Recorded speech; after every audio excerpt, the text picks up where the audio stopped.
A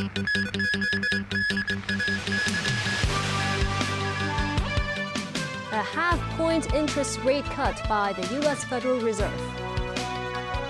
Lebanon rocked by exploding devices again, this time walkie-talkies. And the UN General Assembly passes a non-binding resolution demanding that Israel end its occupation of Palestinian territories.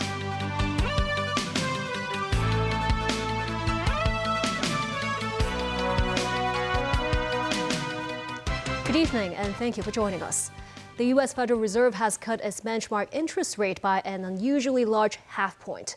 This in a dramatic shift after more than 2 years of high rates that helped tame inflation but also made borrowing painfully expensive for American consumers. Daniel Rao tells us more. The rate cut, the U.S. Federal Reserve's first in more than 4 years, reflects its new focus on bolstering the job market, which has shown clear signs of slowing. The central bank's action lowered its key rates to roughly 4.8%, down from a two-decade high of 5.3%, where it had stood for 14 months as it struggled to curb the worst inflation streak in 4 decades. Inflation has tumbled from a peak of 9.1% in mid-2022 to a 3-year low of 2.5% in August, not far above the Fed's 2% target. The Fed's policymakers also signaled they expect to cut their key rate by an additional half point in their final 2 meetings this year and envision 4 more rate cuts in 2025 and 2 in 2026. Federal Reserve Chair Jerome Powell said inflation is now nearing target levels. I would just say that, the U.S. economy is in a good place, and our decision today is designed to keep it there. More specifically, the economy is growing at a solid pace. Inflation is coming down closer to our 2% objective over time. And the labor market is still in solid shape. So our intention is really to maintain the strength that we currently see in the U.S. economy. We're not saying mission accomplished or anything like that. But I have to say, though, we're encouraged by the progress that we have made. Rate cuts by the Fed should over time lead to lower borrowing costs for mortgages, auto loans and credit cards, boosting Americans' finances and supporting more spending and growth. The Fed's next policy meeting will take place between November 6th and 7th, immediately after the U.S. presidential election. Former President Donald Trump, who is bidding to return to the White House, blames incumbent President Joe Biden's administration for sparking an inflationary surge.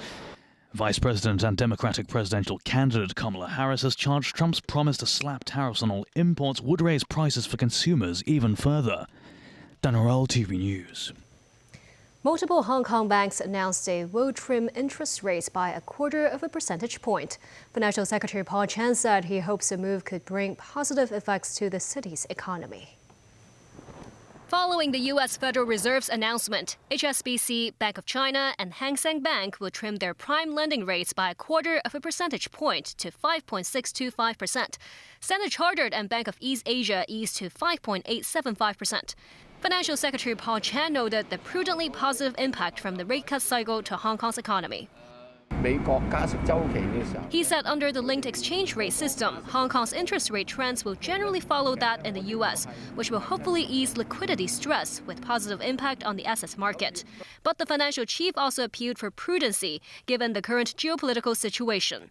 Similar calls for caution from the Hong Kong Monetary Authority. The market is likely to remain very sensitive to economic data and political and economic risk. Investors should stay alert to the risk of global financial market volatility. Some citizens, meanwhile, cheered the rate cuts.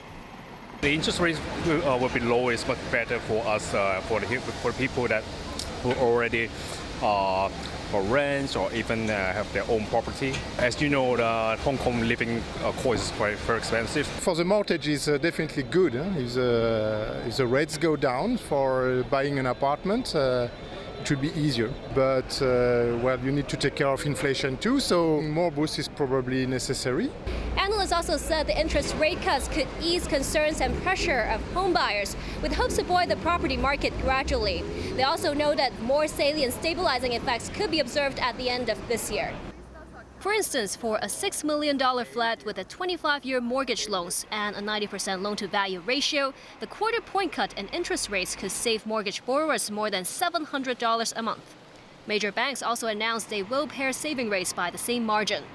Analysts expect the 3-month fixed deposit interest rates will decline to around 3 to 3.5% per annum before the end of this year and could dip further past 3%. A Japanese pupil who was attacked by a knife-wielding man near his school in Shenzhen yesterday died in hospital early this morning. Police are detaining a 44-year-old suspect. Japan has urged Chinese authorities to provide a detailed account of the facts and take measures to ensure the safety of Japanese nationals in China. Danny Zhou has the story. A 10-year-old Japanese schoolboy died of stab wounds in Shenzhen's Shekou People's Hospital in the early hours of today. His family, along with staff of the Japanese consulate, went to the hospital this morning to make funeral arrangements. The Shenzhen Japanese school, which the boy attended, has suspended all classes for the day. Authorities have deployed special police units to patrol the area to strengthen security. Some locals laid flowers to express their sympathy. This resident said, as a parent, she was deeply saddened by the death of the boy. She stressed this was an isolated incident of radical acts that does not represent the sentiment of the masses in China. At about 8 o'clock yesterday morning, the boy was stabbed on his way to school by a knife-wielding man just 200 meters from the school gate.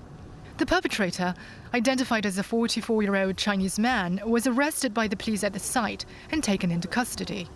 His motive is still under investigation.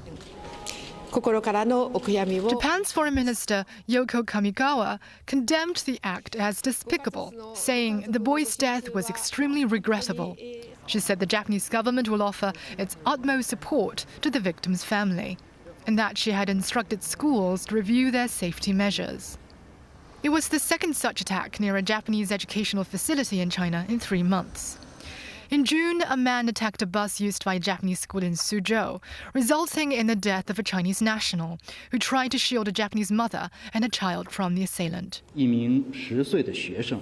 spokesperson for the Ministry of Foreign Affairs told reporters that China will continue to adopt effective measures to protect the safety of all foreigners in China. Danny Zhou, TVB News. Europol says an international law enforcement operation has dismantled an encrypted communication platform known as Ghost, notorious for enabling large-scale drug trafficking and money laundering. 51 people have been arrested across multiple countries, with more arrests expected. Tracy Furness has more. Ghost was created by criminals solely for the use by criminals to facilitate crime. Operation Kraken was set up by the AFP to take down Ghost and to charge its administrator, a 32-year-old Australian living in New South Wales. We allege hundreds of criminals, including Italian organised crime, motorcycle gang members, Middle Eastern organised crime and Korean organised crime, have used Ghost in Australia and overseas to import illicit drugs and other killings. Jung will appear in a Sydney court Wednesday on charges including supporting a criminal organisation and benefiting from proceeds of crime.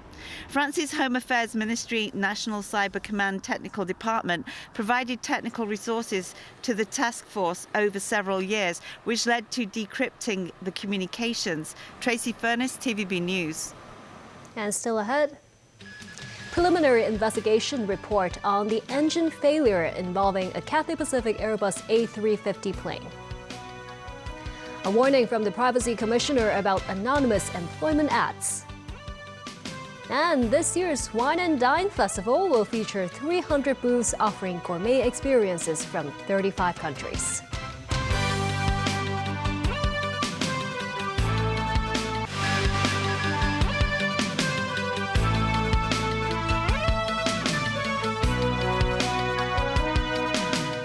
Welcome back.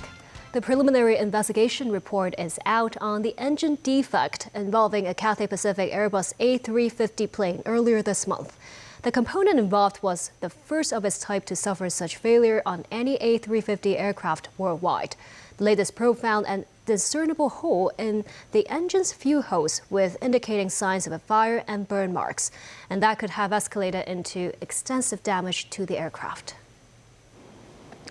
Following the engine failure, Cathay Pacific grounded its entire fleet of A350 planes for safety checks, forcing nearly 100 CX flights to cancel over 6 days. The Transport and Logistics Bureau released the latest report with its preliminary investigation.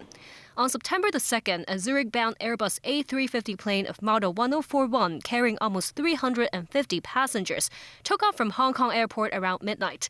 Soon after takeoff, the aircraft's number 2 engine was found to be on fire. The pilot immediately shut down the engine and discharged a fire extinguisher. The flight crew declared a mayday, the distress signal of a life-threatening emergency. That was later downgraded to the pan-pan call, indicating an urgent situation which is not immediately life-threatening. The fire warning was cleared after 59 seconds. The flight returned to Hong Kong after more than an hour. The Air Accident Investigation Authority found that there was a fuel leak around the fuel spray nozzle through the ruptured secondary fuel manifold hoses. Black soot seen in the core engine, with signs of fire in 2 other engine components. 5 additional secondary fuel hoses either saw frayed metal braids or collapsed structures inside.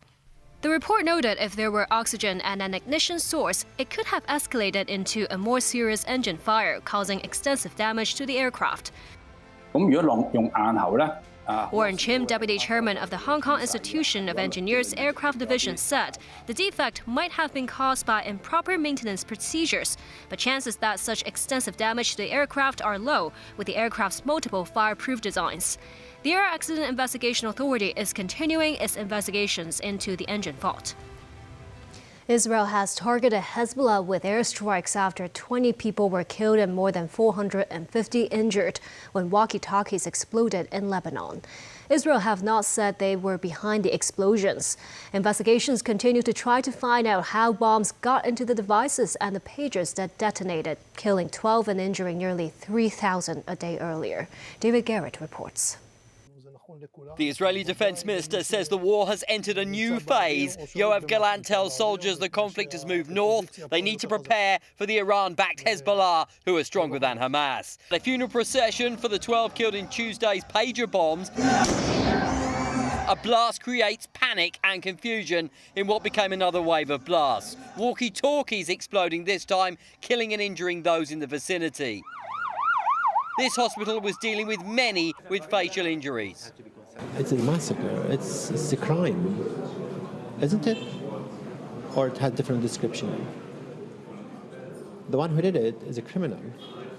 They detonated 5,000 devices in Lebanon, which killed children, civilians, and people not associated with Hezbollah. This is a very sophisticated intelligence operation, and this is typical pattern, behavioral pattern of Israeli warfare tactics. They've done it in the past. They've done similar war crimes in the past, and here they are doing it again. No electrical equipment used by Hezbollah is considered safe. It can kill anyone nearby, as seen by the damage to the walls and furniture after a walkie-talkie blew up in this living room. The remnants of the equipment are seen on the couch. The sticker suggests the two-way radios were manufactured by ICOM. The Japanese company could not confirm whether they made the walkie-talkie. The Osaka-based firm says sales of that device and its battery were discontinued 10 years ago. Its executive director says these models were shipped to Lebanon back then, but say there are fakes on the market. They advertise their products as being both safe and secure. It's not clear how these devices that could have been bought by any consumer turned into bombs. Similar investigations into the pagers that exploded, where they came from and who made them. Israel has not commented directly on these attacks either. The New York Times reports that Israeli operatives planted explosives inside the pagers and that the Hungarian company BAC Consulting, implicated by a Taiwanese manufacturer, is an Israeli shell company created to mask Israeli intelligence. US officials told NBC News it is a vast Israeli covert operation.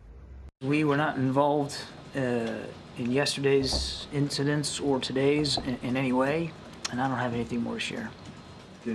Has the Israelis let you know about these operations? I don't have anything more to share today. Regional powers say escalation is at its most advanced stage since the 1970s. As more of the dead are laid to rest in Gaza, other areas of the Middle East are facing the prospect of war. David Garrett, TVB News. The United Nations General Assembly strongly supported a non-binding Palestinian resolution demanding that Israel withdraw from Gaza and the West Bank within a year. The vote saw 2/3 of countries back the motion. The United States and Israel opposed with a dozen others. China voted in favor, as did Russia. India, the United Kingdom, Germany, and Canada were among countries that abstained. The final result was 124 to 14, with 43 abstentions. Israel's war against Hamas in Gaza is approaching its first anniversary. Talks over a ceasefire continue, but with few breakthroughs and rising fears of a wider war between Israel and Iran. The Palestinian ambassador to the UN hopes a vote that puts further international pressure on Israel will be a turning point. Back locally, the Office of the Privacy Commissioner for Personal Data has started an investigation targeting anonymous employment ads in the city. The privacy security body has reminded residents not to provide personal details if they cannot verify the identity of potential employers. Timothy Lee tells us more. It has become increasingly popular for companies to post employment ads online. Some of these ads would include information such as job details and requirements, but leave out information on the company itself. Job seekers could then apply for these jobs via an online platform. This, as the Office of the Privacy Commissioner for Personal Data, or PCPD, says it has reviewed more than 20,000 online employment ads between June and September this year. The office found 23 such ads requiring job seekers to provide their identity card numbers and resumes without revealing the company's name or contact information. Some of them even displayed fake phone numbers. In one such case, an online employment ad seeking accountants only provided information such as the company's location, the nature of the job itself, and relevant requirements. The ad also required the job seeker to send their resume to an email address that is not registered under the company's name. The PCPD tried calling the phone number displayed on the ad several times, but did not receive any replies. Privacy Commissioner for Personal Data, Ada Chung, said the anonymous ads are suspected of breaching the Personal Data Privacy Ordinance. She added the PCPD has begun investigating 5 organizations which posted such ads online. Chung noted the ads could be used to collect personal information for illegal purposes. She reminded job seekers to raise their awareness when encountering such ads. Meanwhile, Chung said the PCPD will also look into the responsibility of the online platform, which allowed the ads to be posted. She urged the platform to carefully review employment ads and avoid those that do not display company details. Timothy Lee, TVB News. The Transport Department has joined hands with 3 bus companies to organize a bus parade and exhibition celebrating the 75th anniversary of the People's Republic of China. The parade will begin during the morning on October 19th at Victoria Park, before reaching its destination of the Central Ferry Piers via the northern coast of Hong Kong Island. Fans of Hong Kong's classic buses will get a chance to see a host of retro public transport models. A 4-day-long bus exhibition will be held at Victoria Park in the afternoon on the same day, displaying items from classic bus plays to old tickets. Visitors can enter the event free of charge. The annual Hong Kong Wine and Dine Festival, organized by the Hong Kong Tourism Board, will begin on the 23rd of October. It will take place at the Central Harbourfront event space for a total of 5 days. Visitors will get the opportunity to enjoy alcohol from around the world, including Vietnamese gin and top-class champagne. The event will feature more than 300 stalls this year, with participants coming from 35 countries. A special Michelin corner will also be featured this year, where revelers can try dishes recommended by celebrity chefs. Organizers have extended the event's closing time to 11 p.m. and expect 150,000 people to attend. And that's the news. Thank you for watching.